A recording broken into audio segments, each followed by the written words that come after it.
saat Ibu Davin melanjutkan dengan mata sedikit melirik ke arah dapur tempat Rania berdiri terdiam, pura-pura sibuk merapikan piring. Sebelum Davin nikah juga dia sedang kuliah. Siapa yang biayai kalau bukan saya?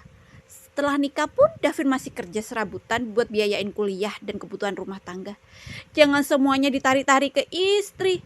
Anak saya sukses karena usahanya sendiri dan doa ibunya. Beberapa kerabat saling pandang, tak enak hati.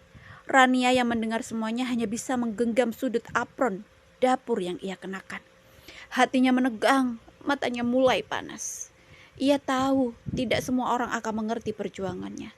Tapi mendengar semuanya di depan umum, di depan banyak orang, itu seperti tamparan. Namun yang paling menyakitkan bukan ucapan ibu mertua, melainkan diamnya Davin. Suami Rania itu hanya duduk diam. Tidak ada sepatah kata pun keluar dari mulutnya untuk membela sang istri. Seolah-olah semua yang dikatakan ibunya memang benar adanya. Rania menunduk, senyumnya sejak tadi ia pertahankan perlahan memudar. Di dalam hatinya untuk pertama kali tumbuh sesuatu yang selama ini ia tekan jauh-jauh. Kekecewaan. Setelah tamu-tamu pulang dan meja makan dibereskan, Ibu Davin memanggil anaknya ke ruang tamu. Nak, ini saatnya kamu bangkit. Jangan ngontrak terus. Ibu tahu, sekarang kamu punya gaji yang lumayan. Ambil aja kredit rumah kecil sama motor, biar kamu juga nggak capek-capek naik angkot terus. Davin mengangguk-angguk kecil. Iya bu, nanti aku coba cari yang sesuai cicilannya. Terus satu lagi, lanjut ibunya. Adikmu itu butuh biaya buat kuliah semester depan. Kamu sekarang udah kerja, kamu yang tanggung ya. Ibu sudah tua, sudah saatnya menikmati hari tua dengan perbanyak ibadah. Bukan lagi sibuk kejar dunia. Kamu gantiin bantu keluarga ya. Sekilas mata Rania sedang merapikan piring di dapur sempat menatap ke arah mereka. Jantungnya mencelos, tapi ia tidak berkata apa-apa. Davin menjawab tanpa ragu. Iya bu, nanti semua aku urus. Rumah, motor, sama kuliah Dita. Ibu Davin tersenyum puas. Nah begitu dong, jadi anak pertama tuh harus bisa diandalkan. Rania diam di balik pintu dapur, tangannya masih memegang piring, tapi hatinya terasa mulai dingin. Tidak ada yang salah dengan membantu keluarga. Tapi kenapa semua ini terdengar seperti tanggung jawab seorang Davin, tanpa menyisakan ruang untuk impian mereka berdua. Impian yang dulu mereka janjikan untuk perjuangkan bersama. Malam mulai larut saat mereka sampai di rumah kontrakan kecil yang sudah jadi saksi suka duka mereka selama ini. Rania meletakkan tas belanja berisi sisa makanan syukuran di meja dapur.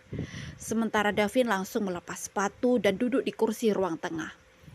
Rania mengganti baju kemudian sibuk menyiapkan teh hangat. Beberapa saat hening sampai akhirnya Davin membuka suara. Tadi ibu nyuruh aku kredit rumah sama motor. Sekalian biayain kuliah Dita. Kamu denger kan? Ucap Davin sambil melepas kemejanya.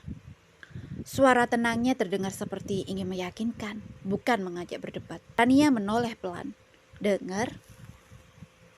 Davin mendekat, duduk di sampingnya. Aku tahu, mungkin kamu berat dengar semua itu. Tapi coba deh pikir, kita juga butuh rumah sendiri kan? Gak mungkin kita ngontrak terus. Apalagi nanti kalau kita punya anak. Masa anak kita tinggal di kontrakan terus? Rania diam sejenak, matanya menatap teh yang mengepul di tangannya. Ia tak menjawab. Davin melanjutkan, nadanya lebih pelan, seperti mencoba meredakan keresahan yang ia tahu pasti sedang menggelayuti hati istrinya. Harga rumah tiap tahun naik nih ya.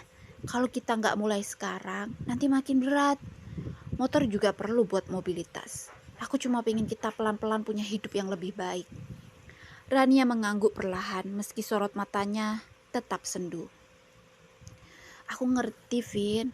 Cuma aku juga punya impian. Kamu ingat kan? Dulu kamu janji, setelah kamu kerja, aku bisa lanjut kuliah desain. Davin menarik napas panjang, lalu memegang tangan Rania. Aku ingat, aku janji. Tapi kita atur waktunya ya. Devi tinggal beberapa semester. Setelah dia lulus, kamu lanjut kuliah. Aku yang tanggung. Aku gak akan lupa janjiku nih ya. Sumpah. Rania menatap wajah suaminya dalam diam. Janji itu terdengar familiar, sama seperti janji di malam pernikahan mereka. Hangat, manis, tapi makin lama terasa menggantung. Tahun demi tahun berganti. Namun janji Davin tidak satu pun yang ia tepati. Tidak ada kuliah untuk Rania setelah Devi lulus kuliah. Tidak ada waktu untuk membicarakan impian. Yang ada hanyalah rutinitas yang melelahkan dan janji-janji yang makin memudar.